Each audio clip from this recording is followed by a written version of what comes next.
akhir-akhir ini kita mendapat kabar dua kepala daerah yang di OTT KPK. Satu di Lampung Tengah dan satu di Bekasi. Lucunya, kalau yang di Lampung Tengah itu adik kakak yang kena OTT. Di Bekasi, anak dan ayah kena OTT.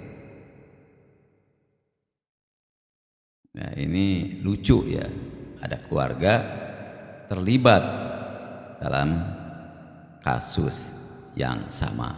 Ya. Nah, tapi kita di sini ya akan bahas dahulu mengenai kasus Lampung, mengenai kasus Bekasi. Nah, kita akan bahas kemudian. Jadi di sini terutama ingin dibahas mengenai kenapa sih kasus ini gampang sekali terungkapnya. Ya. Apakah KPK memang begitu canggih gitu, atau memang cara penyimpangan oleh bupati ini yang gampang ketangkep ya. Nah, untuk itu sebaiknya kita tonton dulu video berikut ini. Bulan Februari sampai Maret 2025, pasca dilantik menjadi Bupati Lampung Tengah, AW memerintahkan Saudara RHS selaku anggota DPRD Lampung Tengah untuk mengatur pemenang PBJ di sejumlah SKPD Lampung Tengah melalui mekanisme penunjukan langsung di e-katalog. Adapun rekanan atau penyedia barang dan jasa yang harus dimenangkan adalah perusahaan milik keluarga atau milik tim pemenangan AW saat AW mencalonkan diri sebagai Bupati Lampung Tengah periode 2025-2030. Dalam pelaksanaan pengkondisian tersebut, AW meminta RHS untuk berkoordinasi dengan ANW dan ISW, selaku Sekretaris Bapenda yang selanjutnya akan berhubungan dengan para SKPD guna pengaturan pemenang PBJ. Atas pengkondisian tersebut, pada periode Februari sampai dengan November 2025, AW diduga menerima fee senilai 5,25 miliar rupiah dari sejumlah rekanan atau penyedia barang dan jasa melalui RHS dan RNP selaku adik Bupati Lampung Tengah. Selain itu, pada proyek pengadaan alat kesehatan di Dinas Kesehatan Lampung Tengah, AW meminta ANW selaku PLT Kepala Badan Pendapatan Daerah Lampung Tengah yang juga merupakan kerabat Bupati untuk mengkondisikan pemenang pengadaan proyek tersebut. ANW kemudian berkoordinasi dengan pihak-pihak di Dinkes Lampung Tengah untuk memenangkan PTEM. Pada akhirnya PTEM memperoleh 3 paket pengadaan alat kesehatan di Dinkes dengan total nilai proyek 3,15 miliar rupiah. Atas pengkondisian tersebut, AW diduga menerima fee sebesar 500 juta rupiah dari MLS selaku pihak swasta, yaitu Direktur PTEM melalui perantara ANW. Sehingga total aliran uang yang diterima oleh AW mencapai kurang lebih 5,75 miliar rupiah, yang diantaranya diduga digunakan untuk A. Dana operasional Bupati sebesar 500 juta rupiah, dan B. Untuk pelunasan pinjaman bank yang digunakan untuk kebutuhan kampanye di tahun 2024 sebesar 5,25 miliar rupiah. Dalam kegiatan tertangkap tangan pada tanggal 9 dan 10 Desember 2025, KPK mengenai 1. Saudara AW selaku Bupati Lampung Tengah periode 2025-2030 yang diamankan di rumah pribadinya. 2. Saudara RHS selaku anggota DPRD Lampung Tengah yang diamankan di rumahnya. 3. Saudara RNP selaku adik Bupati Lampung Tengah yang diamankan di rumahnya. 4. Saudara ANW selaku PLT Kepala Badan Pendapatan Daerah Lampung Tengah sekaligus kerabat dekat Bupati yang diamankan di kantornya. Dan kelima, Saudara MLS selaku pihak swasta yaitu Direktur PT EM yang diamankan di kantornya. Nah, ini mengingatkan saya pada beberapa tahun lalu ya. Ya sudah lama kejadiannya. Jadi waktu itu saya diminta oleh suatu institusi ya untuk melakukan verifikasi terhadap keuangan institusi itu. Nah, dari hasil verifikasi ya itu saya menemukan adanya penyimpangan dengan jumlah uang yang sangat besar dan ini dilakukan oleh seorang wanita lagi. Tapi yang mengejutkan adalah mengenai penggunaan uang itu ya. Jadi ketika saya tanya kemana uang itu, nah si Mbak ini menjelaskan bahwa uang itu digunakan oleh suaminya untuk biaya pemilihan kepala daerah. Jadi katanya si suami Mbak ini nih itu ikut pemilihan bupati. Nah, untuk mendapatkan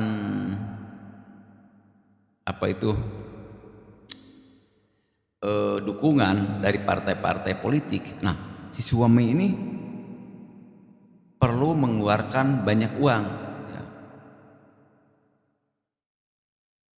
Nah, di samping itu ya tidak cukup dukungan dari daerah, dari partai. Katanya dia harus juga mendapat restu dari pusat. Nah, jadi si suami ini terpaksalah mondar-mandir ke pusat, lobi sana lobi sini. Ya. Walaupun akhirnya dia tidak jadi calon ya, mungkin karena itu entahlah ya bisa jadi memang tidak cocok atau tidak cocok yang lain gitu ya. Pak Bupati Lampung Tengah ini ya, pada waktu pilkada juga itu mengeluarkan banyak biaya. Nah, biaya itu sebagian diperoleh dari pinjaman ya, dari pinjaman kepada pihak lain atau perbankan barangkali ya. Nah, untuk melunasi hutangnya ini maka Pak Bupati ini mengandalkan proyek. Jadi setelah dilantik jadi bupati maka dimintalah anggota DPRD ya untuk melakukan koordinasi dalam pelaksanaan proyek dengan pihak-pihak lainnya ya di Pemda. Nah, Bupati meminta bahwa pekerjaan itu dilakukan dengan penunjukan langsung ya. Jadi ditunjuk langsung lah, nggak usah ada tender. Dan yang mengerjakan proyeknya itu harus orang-orang lingkaran Pak Bupati, tim sukses dan keluarganya. Nah, dan kemudian juga fee-nya nih cukup fantastis, 15 sampai 20%. Nah, inilah fee yang harus disetorkan ke Pak Bupati. Konon dari situlah kemudian diperoleh dana yang cukup besar 5,75 miliar rupiah, ya. Sebesar 500 juta itu untuk keperluan operasional Pak Bupati, dan 5,25 miliar itu untuk membayar hutang, ya, hutang biaya pilkada dulu.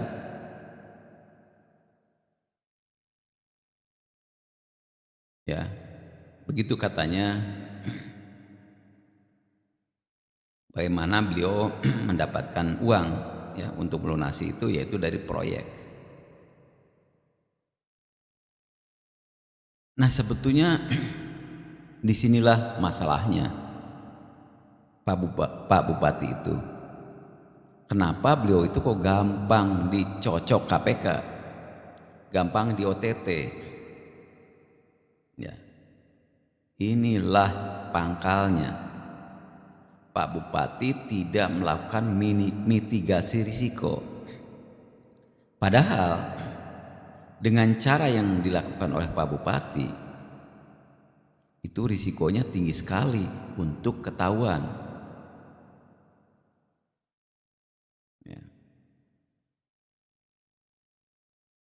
Gampang sekali ketahuannya itu, cara-cara itu, ya. Tinggal canggih lah cara Pak Bupati ini.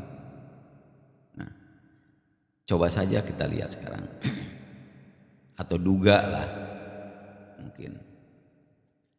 Dulu, ya, itu mungkin orang-orang di internal Pemda itu ada yang kecipratan juga dari rezeki proyek. Ya. Tapi sekarang, ya, itu kering. Begitu juga para pengusaha. Tadinya, ya, mereka itu kan juga mendapat proyek dari Pemda. Tapi tiba-tiba dengan bupati yang baru ini, mereka nggak kebagian. Ya kan? Nah, disinilah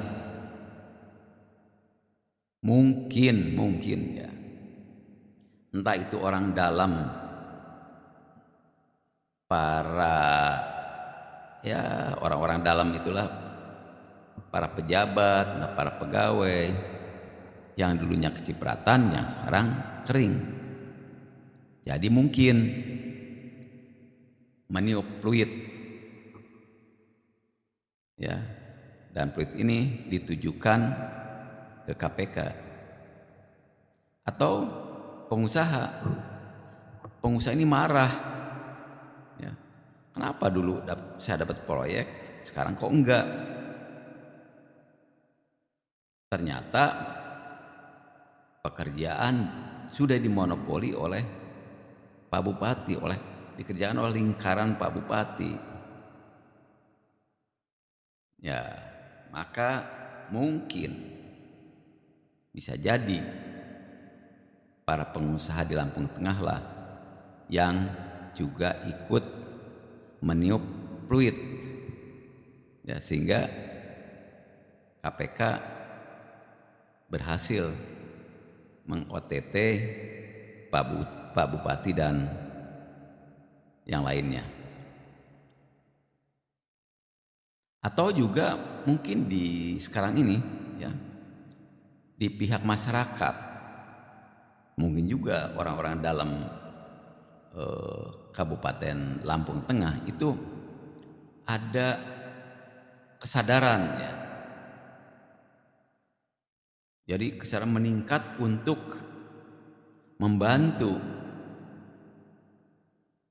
penegak hukum dalam pemberantasan korupsi. Bisa juga orang ini yang meniup fluid.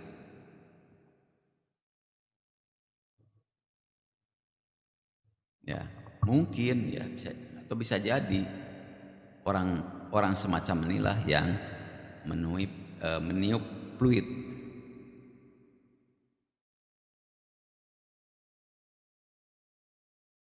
Dan tadi kan dikatakan oleh KPK itu ada 5 orang ya yang sudah ditetapkan sebagai tersangka. Salah satunya adalah kontraktor atau supplier ya, yang memberikan uang 500 juta rupiah ke Pak Bupati. Nah, padahal kan uang yang diterima Pak Bupati itu berjumlah 5,75 miliar. Berarti ada 5,25 miliar itu dari supplier atau kontraktor lain. Nah, mungkin nantinya KPK ini akan mengembangkan masalah ini. Ya, jadi masalah suap ini mungkin akan dikembangkan lagi oleh KPK. Ya dikatakan mungkin kan maunya KPK ya kan? Mungkin. Dan oleh karena itu jumlah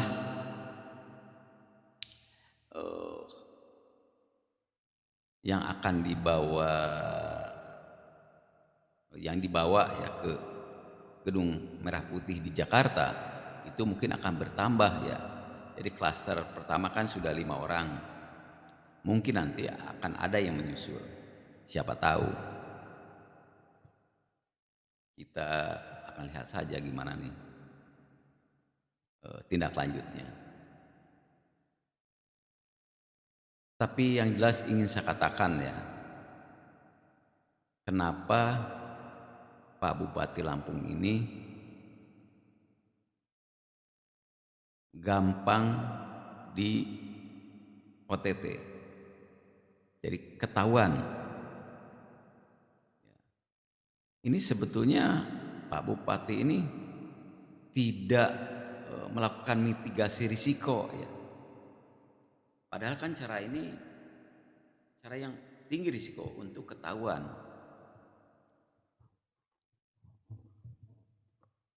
Ya, ketahuan pastilah gampang ini ketahuannya.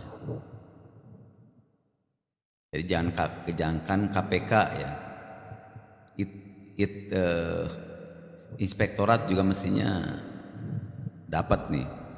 Cuman nggak tahu nih apakah inspektorat melakukan pemeriksaan apa tidak gitu ya. Tapi yang jelas ya dari kondisi ini saya katakan lemahnya Pak Bupati melakukan mitigasi risiko.